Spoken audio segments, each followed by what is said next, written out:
2026 is near, and the world feels different. This year matters beyond money and climate. Edgar Cayce left a strong mark. He spoke of wars, disasters, and lost lands rising again. Today, old maps shift, borders shake, and nations fall apart. Many signs now match his warnings. Something dark is forming, and most people are not ready. Faith will be tested, truth will be challenged, and fear will grow fast. This channel speaks to believers in God and Jesus Christ. Support this message and subscribe to Wise Predictor. Stay alert. Watch closely. The future waits. Darkness moves closer now today.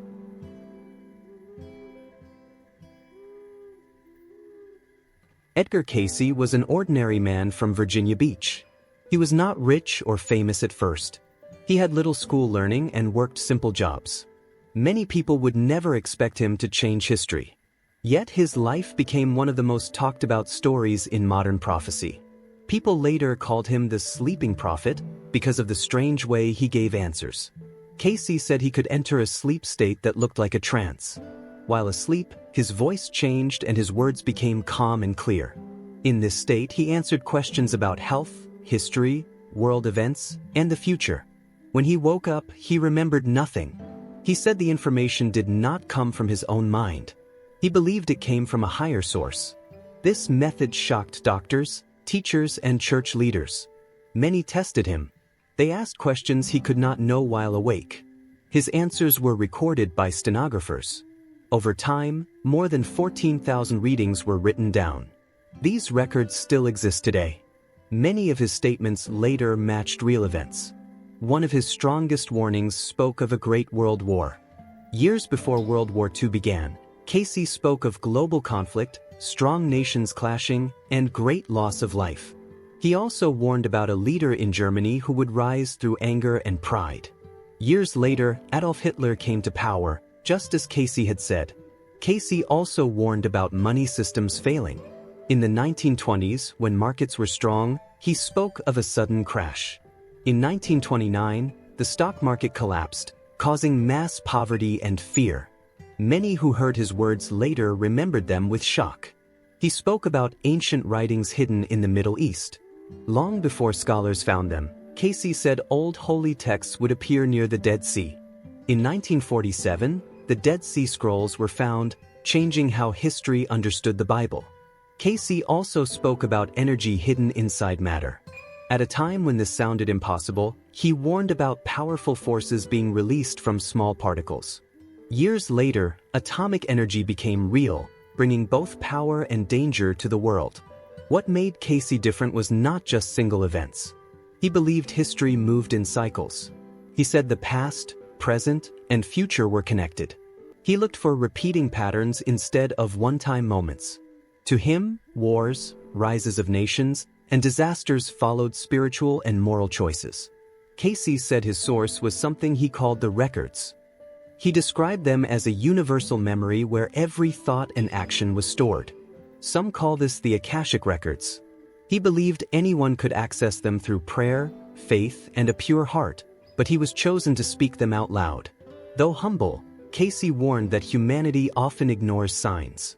He believed faith, kindness, and truth shaped the future more than power or weapons. His words were not meant to scare but to warn. Many of his messages still wait to be fully understood.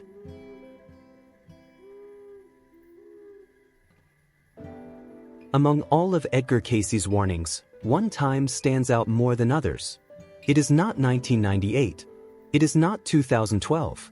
The year he pointed toward with the most weight is 2026. He spoke of it as a turning point, not a final end. A moment when the world changes direction in ways people cannot ignore. Cayce said the earth would no longer whisper. For a long time, signs were small and easy to dismiss. Gentle warnings through nature, society, and faith. But near this time, the earth would begin to speak clearly. Events would grow stronger and harder. People would be forced to pay attention. This change was not only about land and weather. Cayce warned of a tipping point in politics, the environment, and the spirit of humanity. Systems that once looked stable would weaken. Leaders would struggle to hold control. Trust between people would break down. confusion would spread fast. He was clear that this was not the end of the world. Instead, he called it a great shift. Old ways would fall so new ones could rise. Truth would confront lies. What was hidden would come into the open. This process would be painful, but it had purpose. Cayce described this time as a cleansing. Not a punishment, but a correction. He believed the earth responds to human actions.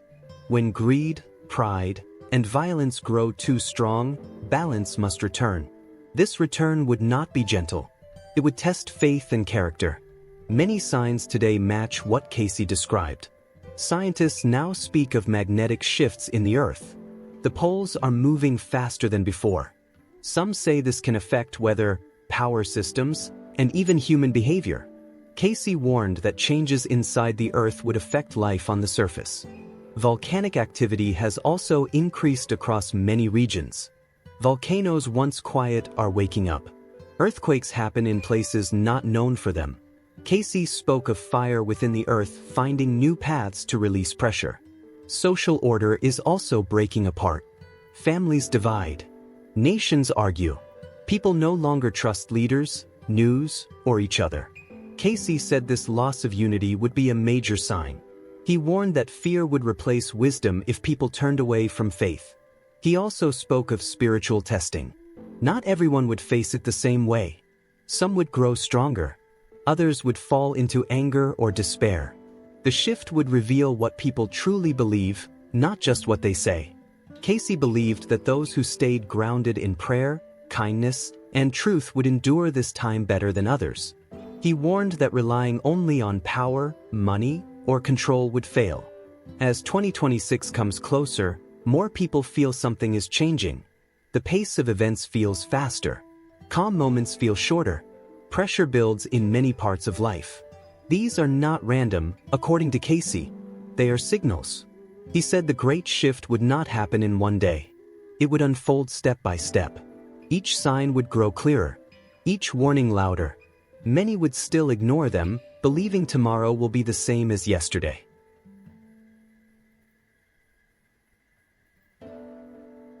Edgar Cayce spoke of a law many people ignore. He said nations, not just people, carry karma. Every country builds a spiritual record over time. This record is shaped by choices, actions, and values. When wrong actions repeat for too long, a debt forms. That debt does not vanish. It waits. Cayce believed collective behavior leaves marks on the earth. Wars, cruelty, and pride sink into the land. The ground holds memory. The waters hold memory. Even when leaders change, the record stays.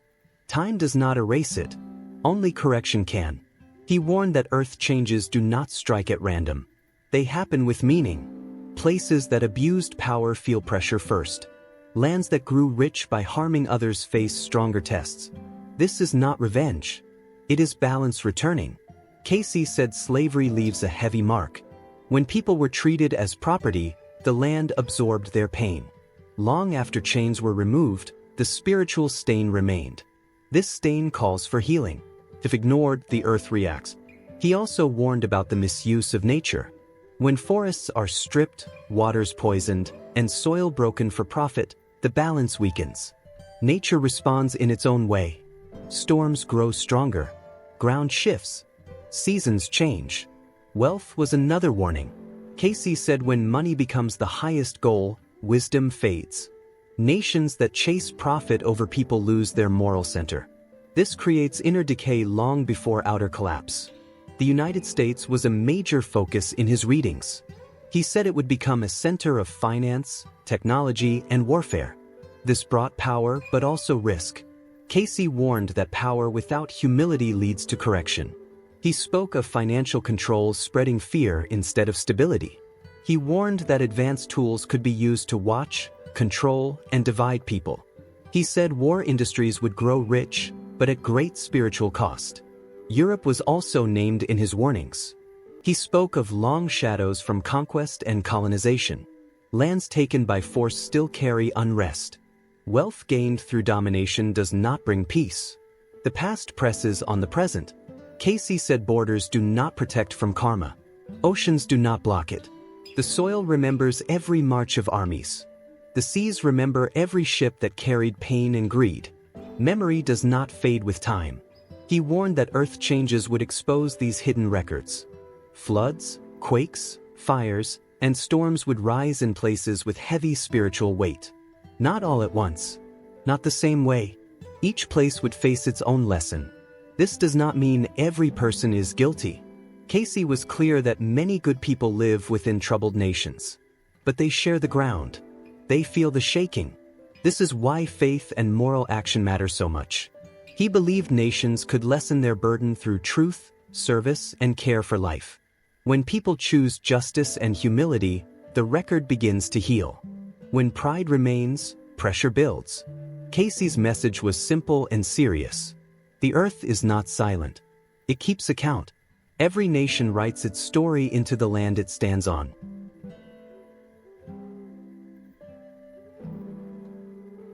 Edgar Cayce spoke often about Atlantis. He said it was not a story or a symbol. It was a real place that once existed on Earth. To him, Atlantis was a memory carried by the world itself. Its rise and fall left marks that time could not erase. Cayce taught that many people alive today once lived in Atlantis. He believed souls return again and again to learn lessons left unfinished. The same spirits come back in new ages, facing similar choices. This is why history feels familiar. Atlantis was highly advanced for its time. Cayce said its people mastered energy, crystals, and powerful tools. They used forces that could heal the body and shape the land. At first, this knowledge helped many and brought balance. Over time, greed replaced wisdom. Power became more important than service. Leaders used energy to control others. Weapons grew stronger. Pride grew louder. The people forgot their duty to life and balance. Cayce warned that this shift sealed Atlantis's fate. Natural forces reacted. The land shook. Waters rose. The civilization collapsed in stages, not in one moment. In the end, Atlantis vanished beneath the sea. He said this fall was not just physical. It was spiritual. When a society loses its moral center, collapse follows. Technology cannot save a culture that forgets compassion. Cayce saw a strong parallel with the modern world. Today, humanity again holds great power. Machines can think. Weapons can erase cities. Science can change life at its core. These tools are not evil, but they demand wisdom. Artificial intelligence grows fast. Nuclear power holds both light and death. Genetic tools can heal sickness or reshape life in dangerous ways. Cayce said the same choice appears again. Use power to heal or use it to dominate. He believed history moves in a spiral, not a straight line. Events return, but at a higher level. Each return offers a chance to choose differently. Atlantis was one turn of the spiral. The present age is another. Cayce said this time is more serious. Humanity now affects the whole planet. There is no untouched land left. Choices made today echo everywhere. This makes the lesson larger and harder to avoid. He called this age a test. Not for one nation, but for all people. A test of values, not machines. The test of love over fear. A test of service over control. He warned that if humanity repeats the same mistakes, the outcome will also repeat. Not in the same form, but with equal loss. Collapse begins when wisdom falls behind power. Yet Cayce also offered hope. He said the soul remembers. Lessons once failed can be passed later. The memory of Atlantis is not meant to frighten, but to warn. The past returns not to punish, but to teach. The same hands now hold greater tools. The same hearts must choose how they will be used.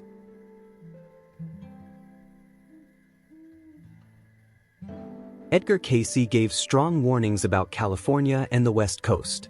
He said major physical changes would happen there. These were not small events. He spoke of a massive earthquake, often called the Big One. He warned that the land would shake in ways never seen before. Cayce said parts of California would split and sink. He warned that the coastline would change shape. Large sections of land could drop into the sea. He spoke of cities suffering great damage, especially Los Angeles and San Francisco. He said these cities would face destruction before New York experienced similar trouble. He also warned about land farther inland. The area between Salt Lake City and Nevada was named as unstable. Cayce said underground forces would shift there. Pressure beneath the surface would search for release, affecting wide regions. These warnings were not only about geology. Cayce tied physical events to spiritual causes. He believed the West Coast was built on the remains of an ancient land called Lemuria. He said this old Pacific continent existed long before modern history. According to Cayce, Lemuria was a sacred place. It held strong spiritual energy. The land was used for healing, learning, and balance. When Lemuria fell, its energy did not disappear. It stayed within the earth. Cayce warned that modern society on this land lost connection with that spiritual past. He said material wealth, fame, and appearance became the main focus. Image replaced meaning. Surface replaced substance. When a land with sacred roots is used without respect, pressure builds. Cayce said this pressure is both spiritual and physical. When the two fall out of balance, the earth reacts. He warned that California's culture of excess and pride added strain to the land. This strain would not remain hidden forever. It would seek release through natural forces. Cayce also gave warning signs to watch. He said events in the Eastern Hemisphere would signal changes in the West. He pointed to major volcanic eruptions as markers. He named Mount Vesuvius and Mount Pelee as key signs. When strong eruptions occur in those regions, he warned that changes would follow elsewhere. He said the West Coast could face major events within 3 months after such activity. He also spoke of the Ring of Fire. This vast chain of volcanoes surrounds the Pacific Ocean. Cayce warned that when the Ring of Fire becomes fully active, pressure would rise across the Pacific Plate. In recent years, volcanic and seismic activity around this ring has increased. Cayce said this buildup would not stop on its own. Energy seeks balance. He did not say every warning would happen at once. Some would unfold over time.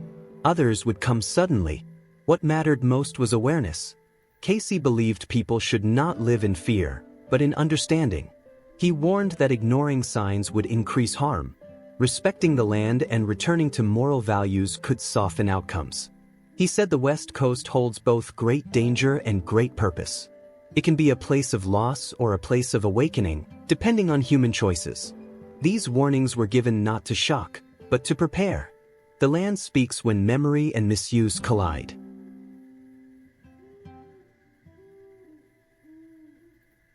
Edgar Cayce also spoke about major changes coming to Europe. He warned that the land itself would not stay the same. According to his readings, parts of Europe would sink, while other areas would rise. These changes would happen faster than people expect. He said northern regions would be most at risk. Areas like Scandinavia and parts of the United Kingdom could face serious flooding. Coastlines would move inward. Lowlands would disappear underwater. These were not slow changes spread over centuries. Cayce said they could happen within a short span of time. At the same time, he spoke of new land rising in the south. Areas once underwater could lift upward. Old sea floors could become dry land. This would change maps and borders. Nations would be forced to adjust to a new shape of the continent. Cayce explained the cause in simple terms. He said the melting of polar ice would change the balance of the Earth. Ice holds great weight. When it melts, that weight shifts. The planet responds by adjusting its crust. This shift is not only about water levels. Cayce warned that meltwater moves more than seas. It changes pressure inside the Earth. As pressure moves, the crust moves with it. This causes land to rise in some places and sink in others. He said people focus too much on rising oceans alone. They miss the larger effect. The Earth itself reacts to imbalance. When weight is removed from one region, another must carry more. These changes would bring strong results. Old centers of power would weaken. Cities built on unstable ground would struggle to survive. Cayce said some famous capitals may not exist in their current form in the future. He warned that Europe, long seen as a center of control and culture, would be humbled. Not destroyed, but reshaped. Pride built over centuries would be tested by forces beyond human control. Cayce also spoke of forgotten lands returning to importance. Places once ignored could rise again, both physically and culturally. New centers of leadership could form where land and spirit align better. He said these changes would affect politics, trade, and identity. Nations may lose clear borders. People would be forced to move. Old alliances could break. New ones could form out of need. Cayce did not speak of chaos without purpose. He believed balance would return through change. Europe's long history of conquest and control would face correction. This correction would come through the land itself. He warned that trying to fight these changes with force or pride would fail. The earth cannot be controlled, only respected. Cayce believed humility would be key to survival. Those who adapt would endure. Those who cling to old power would suffer loss. He said Europe would not vanish. It would transform. Its shape, its centers, and its role in the world would shift. The land would teach lessons that history books could not. These warnings were meant to prepare minds, not cause fear. Change comes when imbalance grows too great to hold.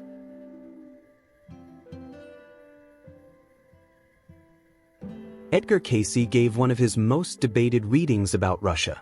In reading 3976-29, he said Russia would become the hope of the world.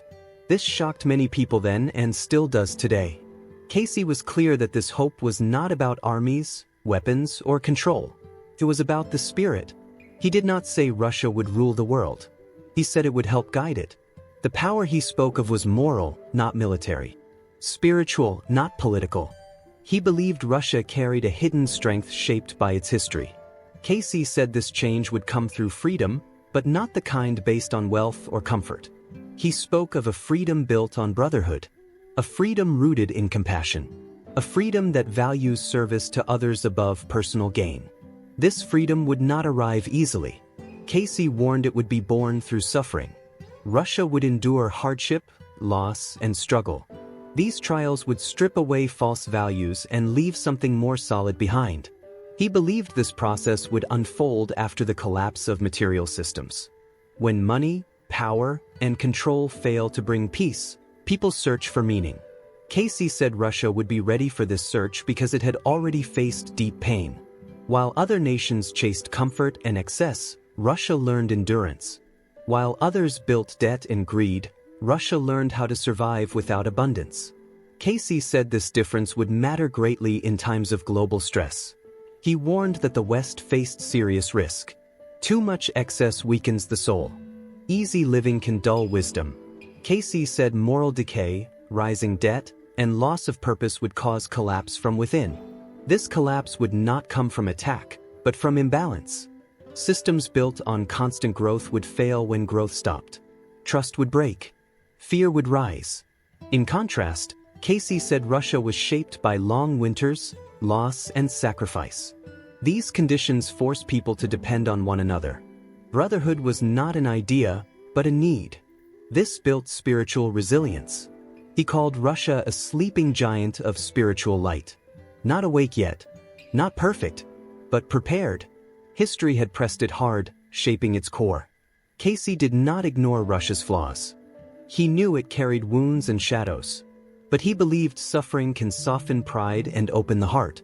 Pain can teach what comfort never does. He said when the world reaches a breaking point, people will look for guidance that feels real. Not words, but lived experience. Not promises, but endurance. Cayce believed Russia's role would emerge quietly. Not through force. Not through speeches. Through example. Through shared hardship and shared hope. He warned that no nation is chosen without responsibility. If Russia turned toward pride or control, it would fail like others. Hope only remains when service stays first. This prophecy remains one of the most challenging. It asks people to look beyond headlines and history books. It asks them to see how suffering can prepare a people for a different kind of leadership.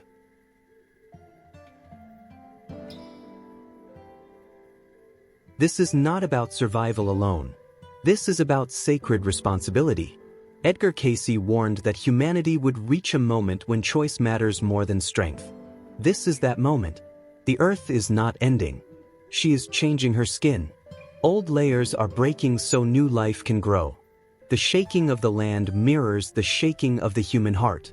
What no longer serves truth is falling away. Systems built on greed, control, and pride cannot stand forever. The earth responds when balance is lost. This response is not anger. It is correction. Cayce said humanity is not being punished. It is being invited to grow. The changes we see are signs of renewal. Fire clears space for life. Water cleanses what was poisoned. Movement breaks what became frozen in fear. He believed the earth waits for helpers. Not rulers. Not heroes. Volunteers. Souls willing to live with care, truth, and service. These are the builders of what comes next. They work quietly. They heal more than they harm. They plant instead of taking. This time asks more than fear or escape. It asks for courage of spirit. It asks people to remember who they are beyond titles and possessions. The future does not belong to the strongest. It belongs to the most faithful. Cayce spoke of a new garden. Not a place on a map, but a way of living. A world shaped by cooperation instead of conquest. By respect instead of control. By wisdom instead of speed. This garden is not given. It is grown. Every act of kindness becomes soil. Every honest choice becomes water. Every moment of faith becomes light. The new world begins inside the human heart before it appears on the land. Those who cling to fear will feel lost. Those who cling to truth will find direction. The path forward is simple but not easy. Care for life. Speak truth. Serve others. Trust God. The earth remembers who walks gently upon her. She supports those who respect her laws. The future is not written in stone. It is shaped by daily choices. Cayce believed this generation carries great weight. Not because it is special, but because it is ready. Souls have returned for this hour. Lessons once failed now return for completion. This is the turning. This is the test. This is the call to tend the garden of the new world. Like, subscribe, God bless.